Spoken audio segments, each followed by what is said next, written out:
حمد اس کی جو ہر حمد کے لائق ہے۔ سبحان اللہ سبحان اللہ، واہ واہ واہ، سبحان اللہ سبحان اللہ۔ درود و سلام ان پر جن کے صدقے سے درود میں دم درود آیا۔ سبحان اللہ سبحان اللہ، کیا کہنے، واہ واہ واہ، سبحان اللہ سبحان اللہ۔ حضرات محترم، آج اتفاق ایسا ہے کہ مجھے بخار بھی ہے اور فلو بھی ہے۔ طبیعت اس قابل نہیں ہے کہ میں تفصیل میں جا سکوں۔ پہلے میں رضوی بن کے آتا تھا، آج صحیح بخاری ہوں۔ سبحان اللہ سبحان اللہ۔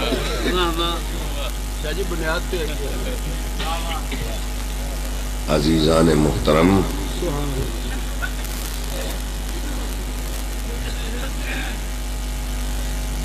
اسٹیج سیکرٹری صاحب نے اعلان میں یہ فرمایا کہ میں سرکار محمد و آل محمد کے فضائل و مصائب بیان کروں۔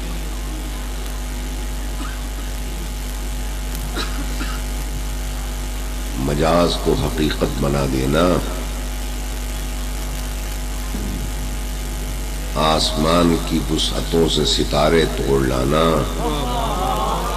سبحان اللہ سبحان اللہ۔ سمندر کو کوزے میں بند کر دینا میرے لیے آسان ہے، فضائل ان کے بیان کرنا بڑا مشکل۔ کیا کہنے کیا کہنے، علی حق نعرہ حیدری، سبحان اللہ سبحان اللہ، واہ واہ واہ واہ۔ ساری دنیا کے علماء اپنے اپنے علم کو سمیٹ کر بھی ان کے فضائل کا ایک جز بیان نہیں کر سکتے۔ واہ واہ واہ، صحیح، کیا کہنے کیا کہنے۔ دیکھیے نا، یہ سائنس اور ٹیکنالوجی کا دور ہے۔ سائنسدانوں نے ذرے کا جگر چیر کے اس کا ایٹم نکال ڈالا۔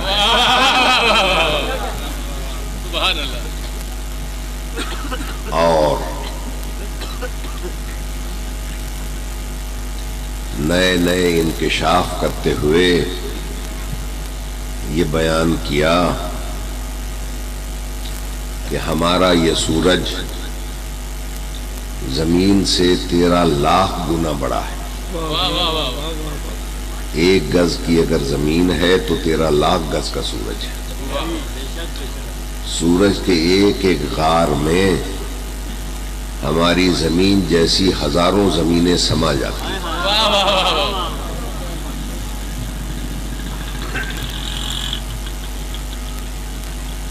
اور یہ چونکہ مرکز ہے اس سولر سسٹم کا،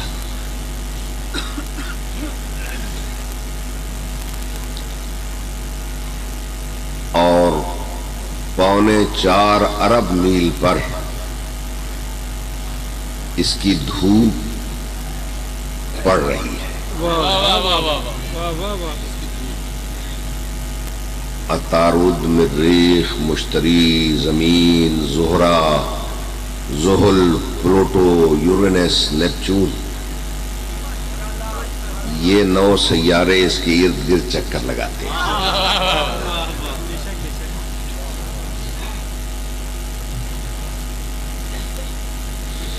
اور سائنسدان یہ کہتے ہیں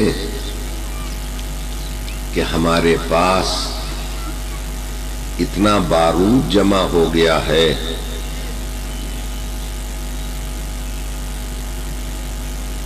ایٹم بم اور ہائیڈروجن بم کی شکل میں کہ اگر ہم سارا بارود جلا دیں تو زمین کی گردش کو ختم کر کے الٹا چلا سکتے ہیں۔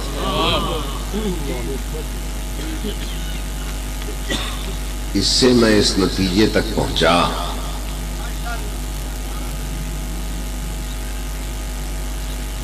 کہ اگر زمین ایک سیکنڈ کے کروڑویں حصے میں بھی رک جائے تو سونامی طوفان آ جاتے ہیں، کروڑوں لوگ بے گھر ہو جاتے ہیں، سمندر بے قابو ہو جاتا ہے، مرنے والے اللہ کو پیارے ہو جاتے ہیں۔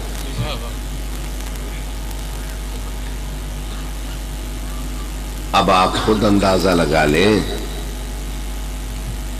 کہ اگر سورج جیسا مرکز ہل جائے تو چشمے زدن میں ساری دنیا فنا ہو جائے۔ اب آپ کی سمجھ میں میرا مولا آیا؟ سورج کو لوٹا دینا، پلٹا دینا علی کا کمال نہیں ہے، یہ کام تو اس کے نوکر کرتے ہیں۔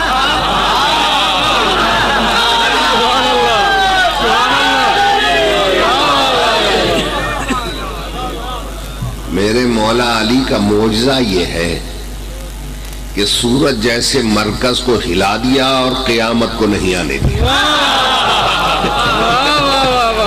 کیا کہہ رہے، سبحان اللہ، سبحان اللہ، توجہ ہے نا صاحبان؟ سبحان اللہ۔ اور سائنسدانوں نے یہ بھی بتایا کہ سورج کی روشنی کے 1 منٹ کا وزن 1000 ٹن ہے۔ 1 اسکوائر یارڈ میں جو 1 منٹ کا وزن سورج کی روشنی کا ہے وہ 1000 ٹن ہے۔ ہو سکتا ہے آپ محسوس کریں کہ ہمیں تو یہ وزن محسوس نہیں ہوتا، کیوں؟ سائنس کا قانون یہ ہے جب چاروں طرف سے وزن ایک جیسا ہو تو وزن محسوس نہیں ہوتا۔ آپ کسی کھوہ سے بھرا ہوا ڈول کھینچیں، جب تک پانی میں رہے گا وزن محسوس نہیں ہوگا، آپ جلدی جلدی کھینچتے ہیں، جب پانی کی سطح چھوٹتی ہے تو آپ کو زور لگانا پڑتا ہے، کیونکہ پانی میں چاروں طرف سے وزن یکساں ہے۔ باہر نکل آیا تو وزن میں ہو گیا، وزنی ہو گیا۔ اسی طرح آپ کے ارد گرد چاروں طرف چونکہ روشنی کا وزن ہے، آپ کو وزن محسوس نہیں ہوتا، لیکن اگر آنکھ بھر کے آپ سورج کو دیکھ لیں تو آنکھوں پر بوجھ محسوس ہوگا۔ کیوں؟ اس لیے کہ آنکھوں میں ہے نور، اور نور کا بوجھ نور محسوس کرتا ہے۔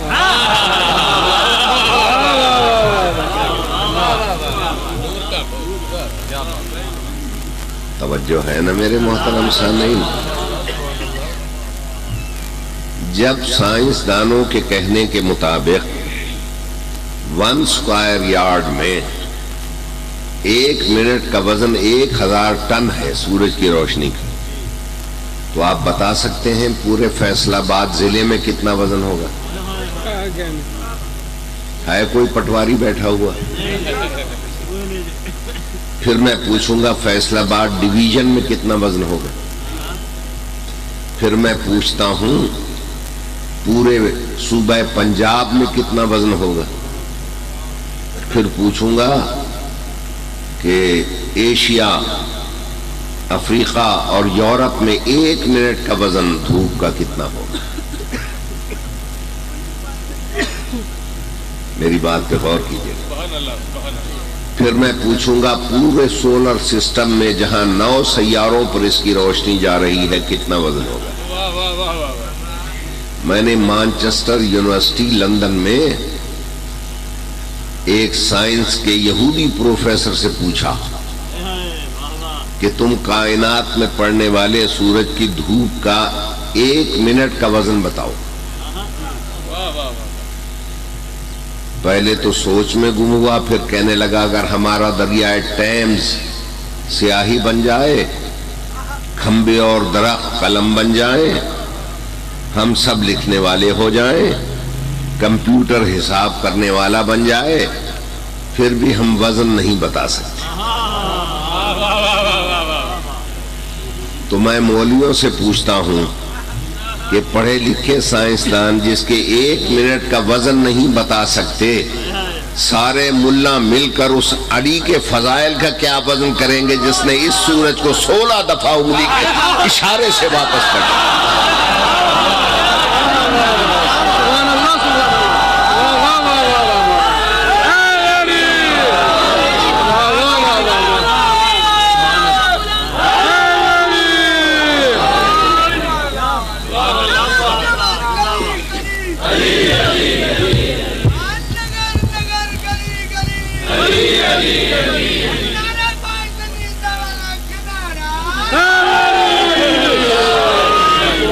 سبحان اللہ، کیا کہنے ہیں علامہ صاحب، سبحان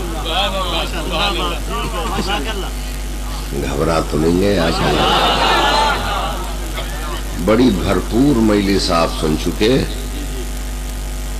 افسوس ہے کہ میری طبیعت اس قابل نہیں ہے کہ میں پوری قوت سے خطاب کر سکوں۔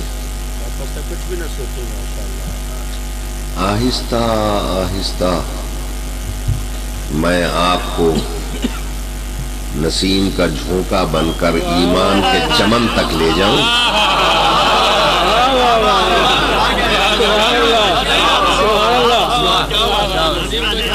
اور اس طرح پہنچاؤں کہ خاروں سے دامن تار تار بھی لگے۔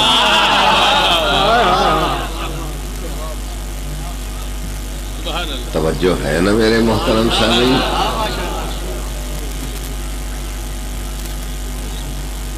علی کا ہر فعل کا گواہ اللہ کا وہ قرآن ہے۔ قرآن اللہ کا وہ کلام ہے جو کلاموں کا اللہ ہے۔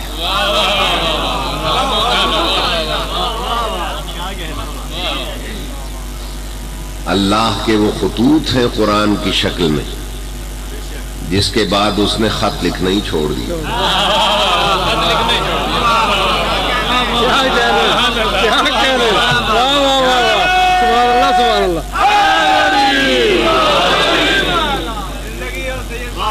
وہ پیار بھری باتیں ہیں خدا کی جس کے بعد اللہ نے باتیں کرنا ہی ختم کر دیا۔ ہر کس و ناقص اسے نہیں سمجھ سکتا۔ یہ کوئی الف لیلا کی داستان نہیں۔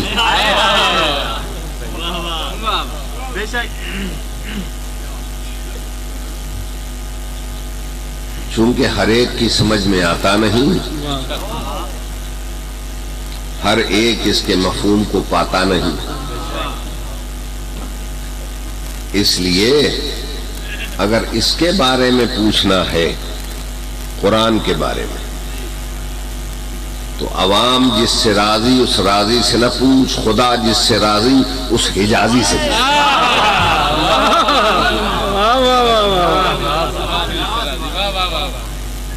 قرآن اگر نعمت ہے تو انعمت علیہم سے پوچھ۔ قرآن میں اگر غضب ہے تو غیر المغضوب سے پوچھ۔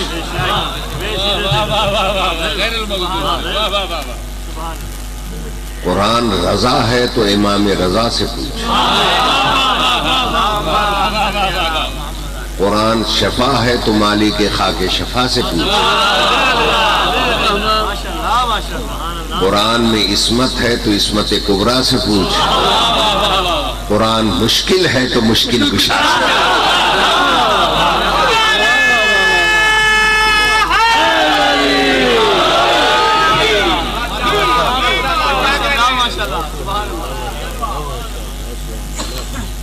توجہ فرما رہے ہیں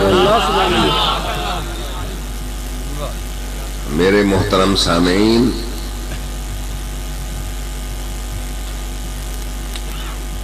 آج کل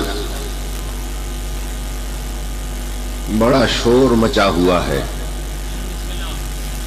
اس گستاخ پادری کا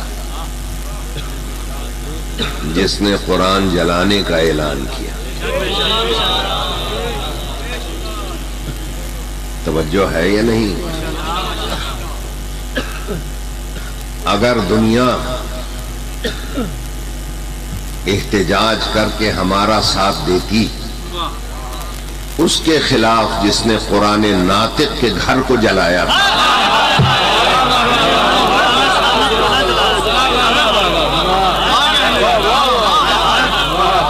تو کسی گستاخ کو قرآن صامت جلانے کی جرأت نہ ہو۔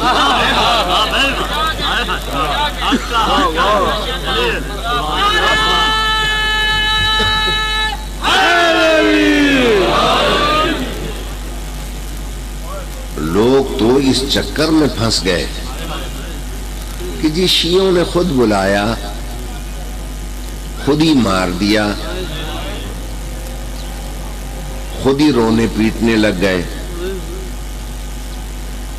یہ مذہبی ایسا ہے، یہ پروپیگنڈا شروع ہو گئے۔ تو اس کا جواب ایک جملے میں ہے،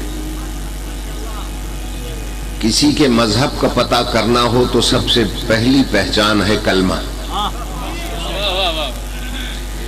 شیعہ کلمے میں پڑھتے ہیں علی ولی اللہ۔ یزید سے کلمہ پڑھوا کر دیکھو، اگر علی ولی اللہ پڑھتا ہے تو شیعہ قاتل۔ کیا کہنے، کیا کہنے، سبحان اللہ سبحان اللہ، کیا دلیل ہے، واہ واہ واہ واہ، سبحان اللہ، کیا کہنے، واہ واہ واہ واہ۔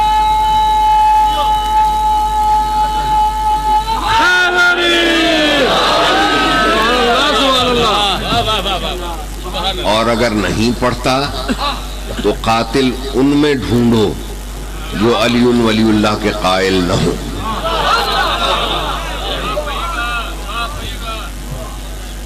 گھبرا تو نہیں گیا؟ عزیزو، قرآن ایسی اہم کتاب ہے کہ جس کا سوال قبر میں بھی ہوگا۔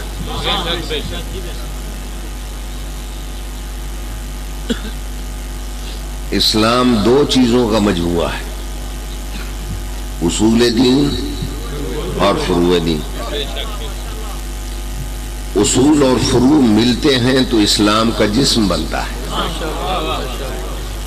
اور اگر چاہتے ہو کہ جسم میں روح بھی آ جائے تو روح اسلام نام ہے ولایت علی۔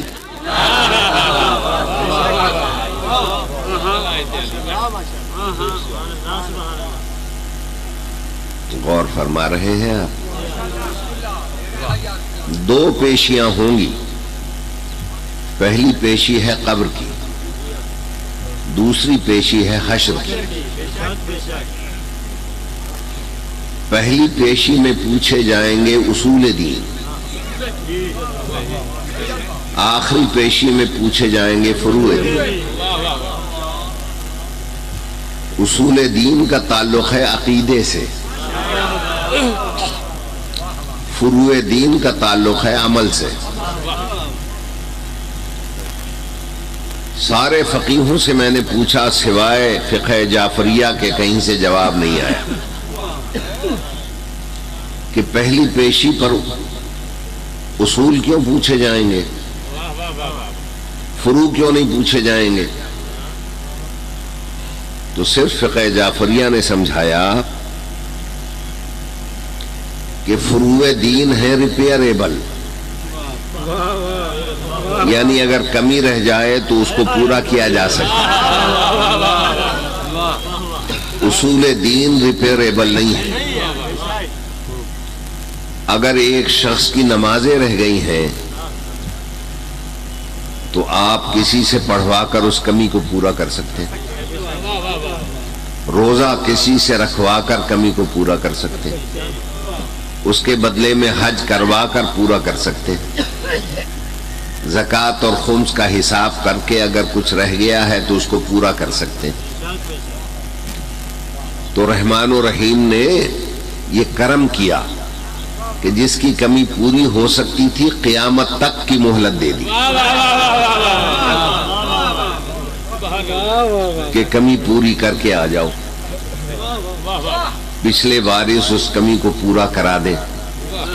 لیکن اگر کوئی توحید کا عقیدے میں شک لے کے مر گیا، نبوت میں شک لے کے مر گیا، امامت میں شک لے کے مر گیا، سارا خزانہ اور گھر لٹوا دو، کمی پوری نہیں ہو سکتی۔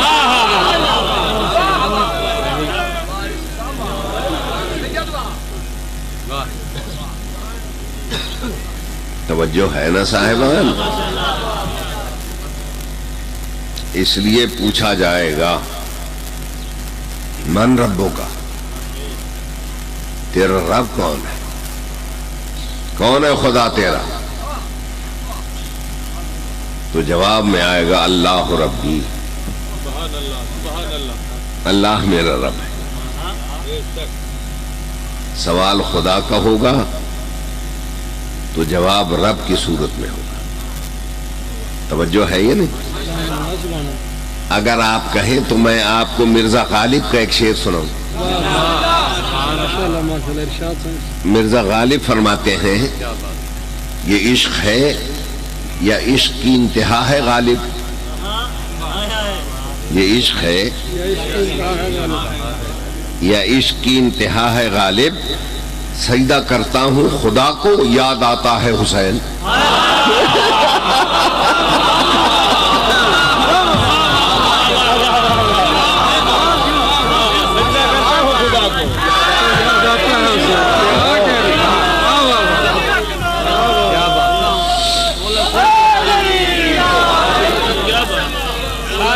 مل کے نعرہ سنا دو جنہ مجمع پوے، آواز تھوڑی دے دیو، مل کے نعرہ ہے نبی۔ سبحان اللہ، سبحان۔ یہ عشق ہے یا عشق کی انتہا ہے غالب، سجدے کرتا ہوں خدا کو یاد آتے ہیں حسین۔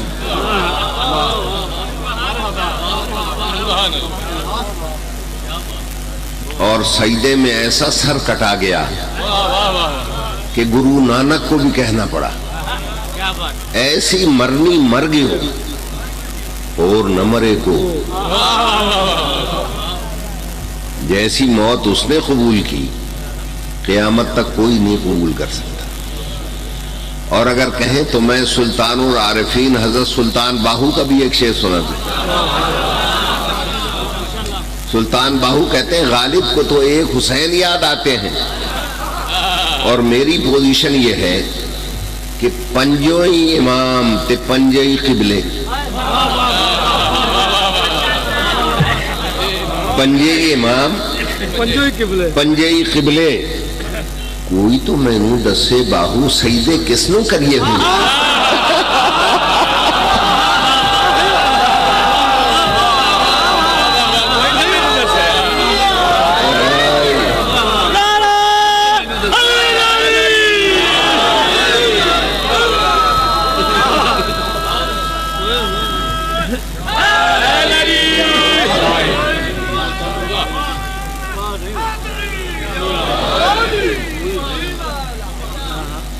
کیا عرض کروں میں لکھ لکھ واری بھل بھل لکھ۔ کیا کہنے؟ حضرت سلطان باہو فرماتے ہیں پنجے امام پنجے قبلے، کوئی تو میں نوں دسے باہو سجدے کس نو کریے ہو۔ غالب سے کہہ رہی ہے سلطان باہو کی روح تو ایک حسین کو یاد کر رہا ہے، میں تو ان پانچوں میں گھرا ہوا ہوں کہ ان پانچوں میں سجدہ کس کو کروں۔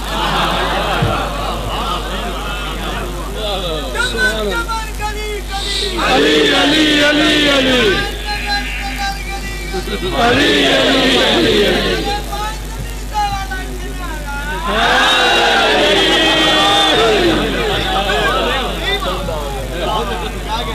توجہ ہے یا نہیں صاحبان؟ قرآن قیامت تک فخر کرتا رہے گا کہ میری تھیوریوں کو اگر پریکٹیکل ثابت کیا تو ان ہستیوں نے. قرآن نے کہا تھا جو فی سبیل اللہ قتل ہو جائے وہ زندہ ہے. خدا کی قسم عالم اسلام زور لگا لے اس کا پریکٹیکل ثبوت نہیں دے سکتا سوائے حسین کے.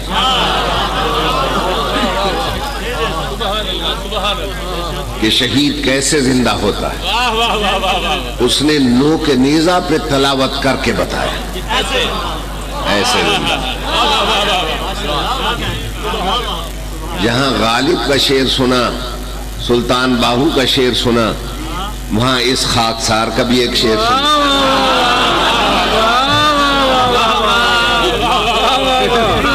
میں شاعر تو نہیں ہوں مگر عطا ہو وہاں سے تو شعر بن جاتا ہے.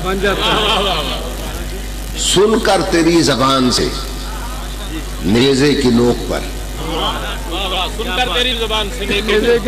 نیزے کی نوک پر لطف آ گیا خدا کو بھی اپنے کلام کا.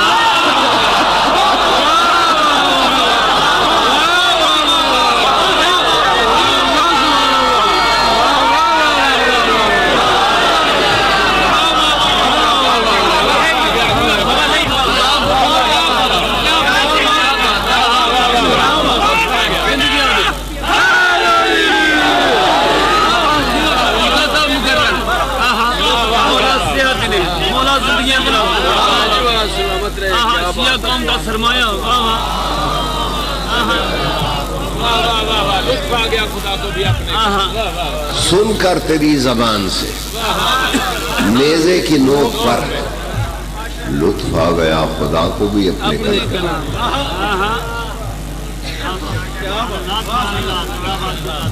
توجہ ہے یہ نہیں؟ اسی لیے تو ان کی مودت کا حکم ہے. پتہ ہے مودت میں کتنی طاقت ہے؟ کہیں تو ایک شعر اور سنا دیتے ہیں. صاحبان فہم بیٹھے ہیں اس لیے طبیعت جڑ گئی ہے تو ایک شعر اور سن لو. ایسا مجرم، ایسا جو مودت کی پناہ لیتا ہے، ایسا مجرم جو مودت کی پناہ لیتا ہے عرش والا اسے جنت کی سزا دیتا ہے.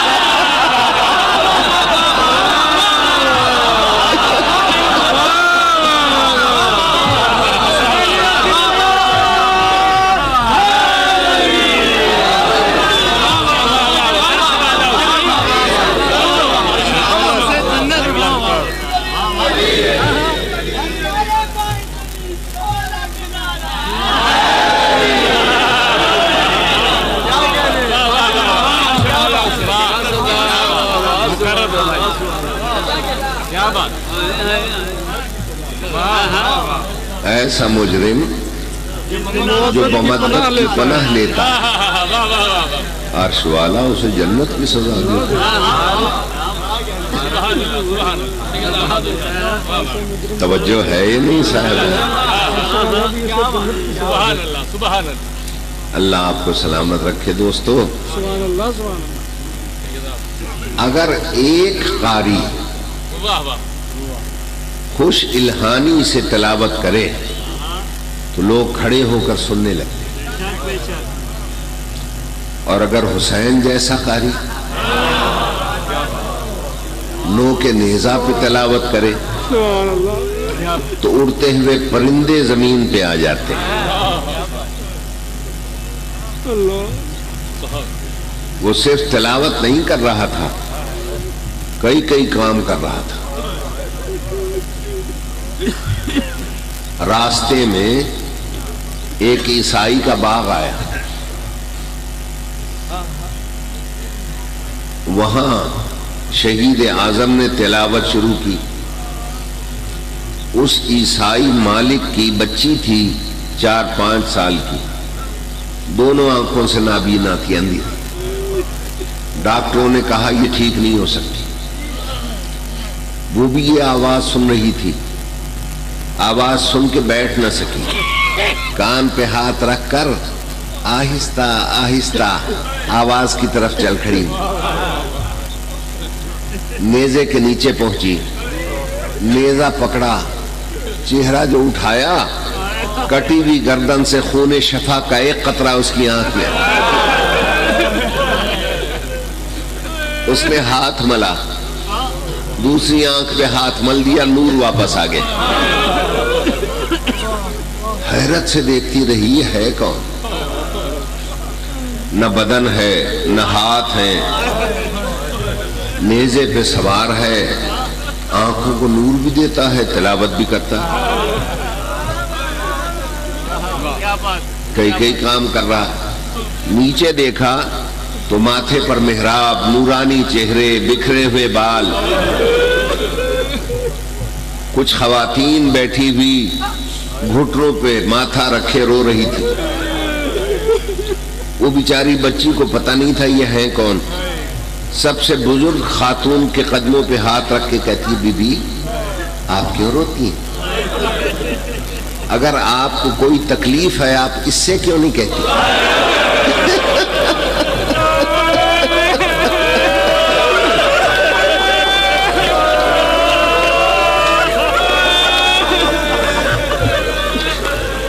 اس نے میری آنکھوں کا نور واپس کر دیا۔ اس کی ہم عمر ایک معصومہ آگے بڑھی، کہنے لگی آمنہ ہم تجھے جانتے ہیں، اسے کچھ نہ کہیے، اسی کی بہن ہے۔ اس نے کہا تو کون ہے؟ میں اس کی بیٹی ہوں۔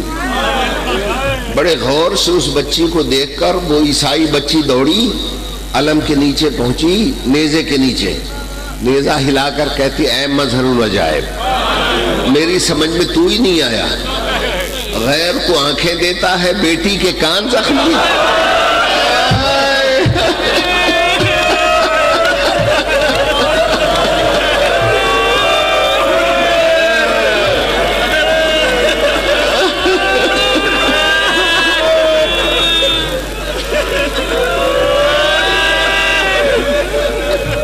دوڑی ہوئی باغ کے دروازے پہ گئی، باپ کو آواز دی، بابا جلدی آ۔ اس نے کہا آمنہ میں آ رہا ہوں۔ کہا بابا حوصلے سے آ، مجھے آنکھیں مل گئیں۔ حیرت سے پوچھتا بیٹا ڈاکٹر نے تو جواب دے دیا تھا، یہ کس نے دی؟ کہنے لگی ہمارے باغ میں عجیب و غریب حکیم آیا ہوا، نہ بدن ہے نہ ہاتھ ہے نہ دھڑ ہے، نیزے پہ سوار ہے اور آنکھوں کو نور دیتا ہے۔ کہا بیٹا میں اس کا شکریہ ادا کرنے جاؤں گا۔ جیسے شکری کے لیے باغ میں آنے لگا، بچی طرف کے سامنے آئی، دونوں بازو باپ کے پکڑ کے کہتی ہے مریم کی عزت کا واسطہ اندر نہیں آنا۔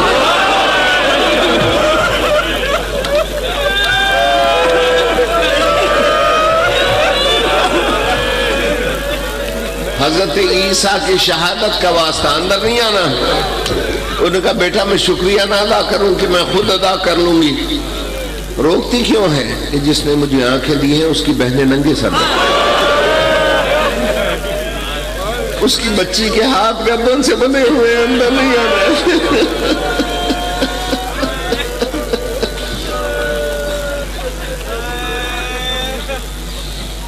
یہی وہ شکوہ تھا جو علی کی بیٹی نے شام سے واپسی پر اپنے نانا سے کیا تھا۔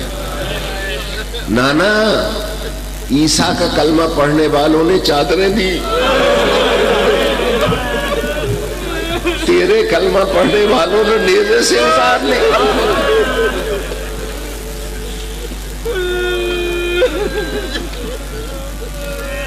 چونکہ زیادہ طاقت ہے نہیں، میں یہی دعا کرتا ہوں اللہ آپ کی عبادت قبول کرے، بانی مجلس کی تمام تمنائیں پوری، سنی شیعہ بھائی مودت اہل بیت میں اتنے مالا مال ہو جائیں کہ ہمارا ملک امن کا گہوارہ بن جائے، دہشت گردیوں کا خاتمہ ہو جائے۔ بس دوستو میں نے بڑی زحمت دی، باقی انشاءاللہ زندگی رہی تو پھر کبھی خدا حافظ۔